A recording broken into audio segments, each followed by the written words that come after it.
Good morning all of you. Percentage का जो chapter चल रहा था वो आज आपका लास्ट चैप्टर है।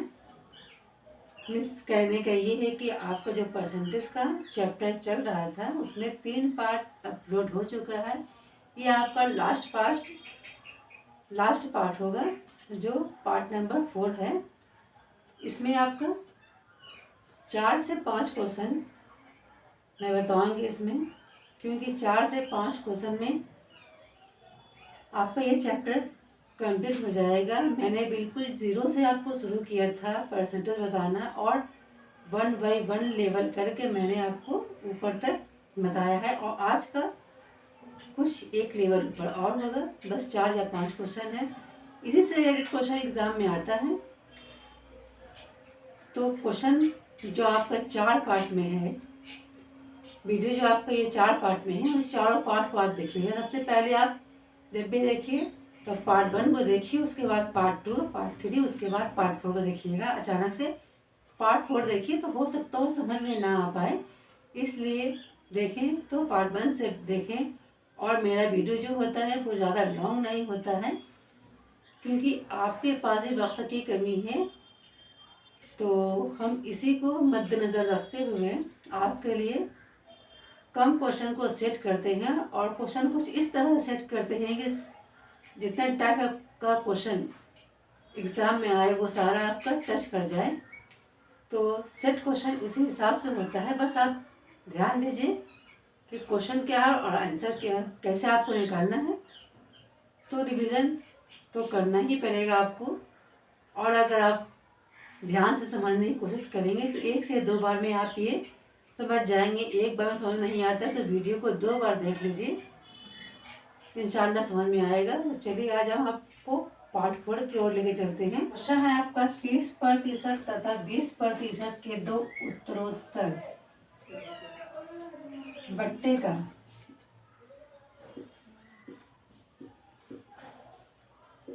का समतुल बट्टा क्या होगा। तो हम लोगों को 2% बताए हुआ उसका उत्तरोत्तर बट्टा है। हम लोग क्या निकालना है, समतुल्य बट्टा निकालना है। तो 30% आपका क्या है, x है, और 20% आपका y है। ये सिर्फ समझाने के लिए, एग्जाम में इतना बनाने की जरूरत नहीं है, ये सिर्फ समझाने के लिए ही आपको मेथड बता रहे हैं। तो ये क्या हो गया, एक दफ़े क्या करना होता है हम लोगों को, समतुल बट्टा निकालने के लिए एक दफ़े प्लस करना होता है, और एक दफ़े मल्टीप्लाई करना होता है। और बट्टे में कितने का बट्टा निकालते हैं, जब भी निकालते हैं तो हम 100% का निकालते हैं। एक दफ़े आपका प्लस में होगा, जो भी बट्टा दिया हुआ है एक्स वाई आप मान सकते हैं, या ना भी माने तो आप डायरेक्ट बना सकते हैं। सिर्फ ये एक मेथड है, एक तरीका है सेट करने के लिए। तो इस मेथड और तरीकों को बता रहे हैं कि आप एक्स मान भी सकते हैं, नहीं मान सकते। आप डायरेक्ट यहाँ पे 30 और 20 को ऐड कर सकते हैं, और यहाँ पे 30 और 20 को मल्टीप्लाई कर सकते हैं, और इन दोनों के बीच में डिफरेंस निकाल सकते हैं। उसके बाद 100 से मल्टीप्लाई करके परसेंटेज निकालना है। तो हमने एक्स और वाई जो माना है, एक जगह पे हमने माना 30 प्लस 20, और क्या है यहाँ पे एक जगह पे 30 इंटू 20, और क्या हो गया आपका 100, और बाहर में क्या है आपका परसेंटेज है। तो यहाँ पे देखिए 1 0 से 1 0, 1 0 से 1 0 कैंसिल हो गया, और कैंसिल हो गया था। तो आपका क्या है, 30 और 20 को ऐड करने पे आपको आ जाएगा 50, माइनस 3 दूनी 6। ये क्या है आपका परसेंटेज में है। अब 50 में से 6 जाएगा तो कितना हो जाएगा आपका 44% आपका आंसर हो जाएगा। बस इस तरह से निकालना है। जब भी 2 तरह का एक बट्टा देते हो, आपको समतुल्य बट्टा निकालना हो, तो एक दफ़े आपको जोड़ना है, एक दफ़े आप गुना करना है, उसके बाद बीच में दोनों का डिफरेंस निकालना है। क्योंकि परसेंटेज में बट्टा दिया हो, परसेंटेज में निकालना है तो परसेंटेज का साइन देना है, और आंसर आपको जब भी आएगा तो परसेंटेज में ही आएगा। तो क्वेश्चन है आपका, एक वस्तु का लागत मूल्य 500 रुपया है, उसका अंकित मूल्य कितना अंकित किया जाए कि उस पर 20% छूट देकर भी आपको 40% लाभ हो। सबसे पहले हमको क्या करना है, डाटा बना लेना है। लागत मूल्य आपका दिया हुआ है 500, छूट दिया हुआ आपका 20% और लाभ आपका दिया हुआ है 40। और आपको क्या निकालना है? अंकित मूल्य निकालना है। अंकित मूल्य निकालना है तो आपका फार्मूला एक होता है अंकित मूल्य बराबर आपका क्या है? लागत मूल्य। लागत मूल्य जो आपने लगाया और लागत मूल्य इंटू होता है क्या आपका 100 प्लस लाभ, और यहाँ होता है 100 माइनस छूट जो आपने छूट देकर रखा है उसको आपको घटाना पड़ता है, और बाहर में आपका क्या है? परसेंटेज है। तो यहाँ देखिए जैसे बताया है वैसा ही करना है, कुछ नहीं करना है। लागत में हम लोगों का कितना है? 500 रुपया है। 500 रुपया है। 100 में अगर हम लाभ जोड़ते हैं तो कितना हो जाता है? 120 हो जाता है। और 100 में से अगर लाभ हम लोगों का कितना है? 40 था। 100 में अगर लाभ जोड़ते हैं तो 140 हो जाता है, और छूट को घटा देते हैं तो 80 हो जाता है। उसके बाद क्या करते हैं? 1 0 से 1 0 कैंसिल कर दीजिए। यहाँ कीजिए 2 सते 14, 2 चौके 8। यहाँ देखिए 4 1 4, एक इसमें गया, 4 दूनी 8, 2 इसमें गया, 4 5 20। अब 25 को अब 7 से मल्टीप्लाई कर दिया। 7 5 35 के 5 बचा 3, 7 2 14 और 3 17 के 7 बचा 1, 7 1 7 1 8। 875 रुपया में क्या हो गया? अंकित मूल्य आ गया। एक दफ़े फिर से समझ लें। लागत मूल्य मेरा दिया हुआ है, छूट दिया हुआ, लाभ दिया हुआ, अंकित मूल्य निकालना है। अंकित मूल्य का फार्मूला अगर निकालना होता है तो अंकित मूल्य हम लोग को निकालना होता है तो लागत मूल्य जब अंकित मूल्य हमको निकालना होता है लागत मूल्य इंटू 100 प्लस लाभ, और नीचे बटे में 100 माइनस छूट, जितना भी छूट उस पर लगा है वो छूट देना है। उसके बाद परसेंटेज भी लिखना है, साइन देना परसेंटेज, क्योंकि परसेंटेज में ही निकालना है। उसके बाद यहाँ पे जो लागत है हमने लिख दिया। 40% का लाभ होता है, इसमें जोड़ने पे 40 आ गया। 20% का छूट था, घटाने पे 80 आ गया, और ये क्या हो गया? कैंसिल हो गया। 875 रुपया आंसर आ गया। बस यही इतना है और कुछ भी नहीं है। किसी वस्तु का कितना प्रतिशत बढ़ाकर अंकित किया जाए कि वस्तु पर 20% छूट देने के बावजूद उसे 30% पर लाभ हो। मतलब हम लोग क्या निकालना है? हम लोगों को वस्तु का मूल्य निकालना है। कितना मूल्य होगा इसमें 20% छूट देने के बावजूद भी आपको 30% का लाभ हो रहा है, तो वो कितना उसका अंकित मूल्य रखना चाहिए। आपका है 30% और छूट है आपका 20%। तो अंकित मूल्य निकालने के लिए एक फार्मूला आता है।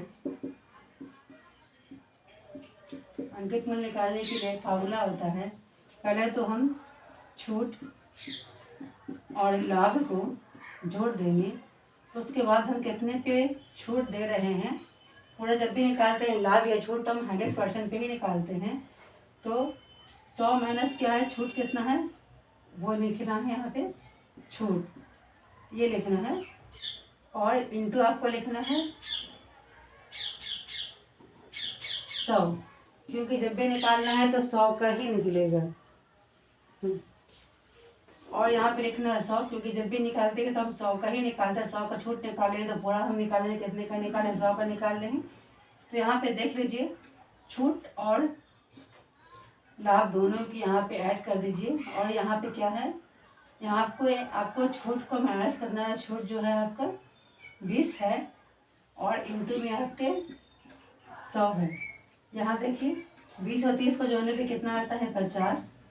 100 में से 20 जाएगा तो कितना आएगा? 80 इंटू 100। 1 0 से 1 0 कैंसिल, 25 दूनी 50 और 2 चौके 8, 2 चौके 8, फिर आएगा आपको 2 2 4, 2 पचे 10, यानी आपका आ जाएगा 25 पचे कितना हो जाएगा, 25 पचे आपका हो जाता है 125/2। ये आपका आंसर है। और अगर आपको डिवाइड देकर निकालना है तो एक प्रोसेस और जाना है, 2 से इसी कर दीजिए। ये क्या है, ये आपका आंसर हो गया। तो जब भी आपका लाभ दिया हो, छूट दिया हो, छूट जहाँ पे भी हो वहाँ पे आपको माइनस करना है, लाभ जहाँ पे भी हो आपको वहाँ प्लस करना है। और लाभ और छूट दोनों एक साथ दे तो दोनों को जोड़ देना है। और क्योंकि हमको अंकित मूल्य निकालना है इसलिए हमको छूट नीचे में हम लोग को छूट लिखना पड़ता है। 100 में से हम लोग छूट को माइनस कर देते हैं। माइनस करने के बाद जो निकल के आता है उसको 100 से मल्टीप्लाई कर देते हैं, क्योंकि जब भी हम निकालते हैं तो हम पूरा 100% का ही या तो लाभ निकालते हैं या हानि निकालते हैं या छूट निकालते हैं। जो भी निकालते हैं हम पूरा 100% का ही निकालते हैं। तो 100% लिखना ही लिखना है, क्योंकि जब भी निकालते हैं तो हम अपने हिसाब से नहीं बैठा सकते हैं 2 का, 4 का, 5 का, क्योंकि जब भी हम परसेंटेज निकालते हैं तो 100 का ही निकालते हैं। पूरा मतलब होता है 100 को मानकर ही बनाइएगा तो आपका आंसर आसान तरीके से आएगा। अच्छा, तो इसका और भी तरीका बनाने का है, लेकिन जो तरीका आपके लिए आसान है वही तरीका हम आपको बताते हैं। तो इस तरह से आप बनाइएगा तो उम्मीद करते हैं कि आपको समझ में भी आएगा और आप बहुत ही जल्दी कवर कर पाइएगा इसे। तो आइए नेक्स्ट क्वेश्चन की ओर चलते हैं। एक कक्षा में 57 यानी 97 विद्यार्थी उपस्थित हैं और 18 विद्यार्थी अनुपस्थित हैं, तो पूरी कक्षा में विद्यार्थियों की संख्या निकालना है। देखिए, जो प्रेजेंट है मतलब उपस्थित हैं। जो उपस्थित हैं मीन्स प्रेजेंट हैं, ठीक है। उपस्थित कहते हैं प्रेजेंट को। 97% उपस्थित हैं और अनुपस्थित कितने हैं, जो अब्सेंट हैं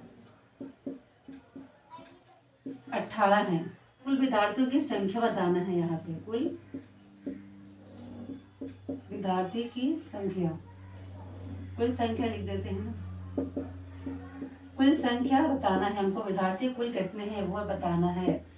तो देखिए, जब भी हम निकालते हैं 100 का निकालते हैं, चूंकि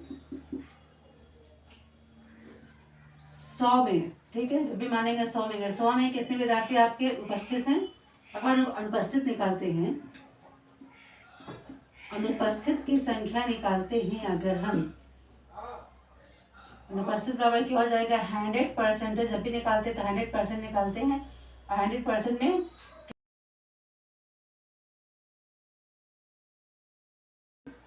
उपस्थित हैं तो अनुपस्थित कितने हो गए आपके 3%। जब